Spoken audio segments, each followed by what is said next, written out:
मी माझ्या वक्तव्यावर ठाम आहे, मी चुकीचं बोललो नाही। मुस्लिम समाजासंदर्भातील वादग्रस्त वक्तव्यानंतर हे स्पष्टीकरण रामगिरी महाराजांनी दिले।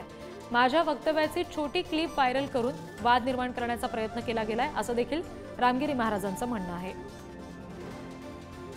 मी सर्व जेवढे काही नॅशनल चॅनल्स किंवा जेवढे चॅनल्स असतील त्या सर्वांना या ठिकाणी पुन्हा सांगेल की तुम्ही तोडफोड करून वाक्य दाखवू नका। त्या प्रवचनामध्ये मी उदाहरण सांगितलं, भीष्माचार्यांचं उदाहरण सांगितल्यापासून जो काही मुद्दा आहे तो संपूर्ण मुद्दा तुम्ही बघा। संपूर्ण मुद्दा बघितला तर त्याचा अर्थ तुम्हाला कळेल। त्यातली एखादी छोटीशी क्लिप बाजूला करायची, समाजामध्ये संभ्रम निर्माण करायचा हे उचित नाहीये। आणि मी सर्व तरुणांना सांगेल, आपली हिंसाचाराची संस्कृती नाही आहे। तर रामगिरींच्या वक्तव्यावरून वार पलटवार सुद्धा सुरू होते, बघूयात। दोन समाजामध्ये भांडणं होतील, दोन धर्मामध्ये लढाई होईल, अशा प्रकारची शिकवण कधी संतांनी दिली नाही। हे कसले संत?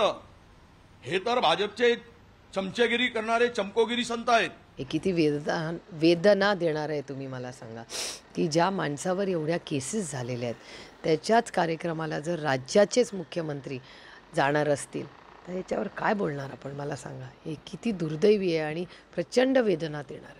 पोलरायझेशन मतांचं करायचं असाच प्रयत्न आहे। मागच्या लोकसभेच्या निवडणुकीमध्ये काही ठराविक समाज एकत्रित राहिले आणि एकटा अल्पसंख्याक समाजच नाही, त्यांच्याबरोबर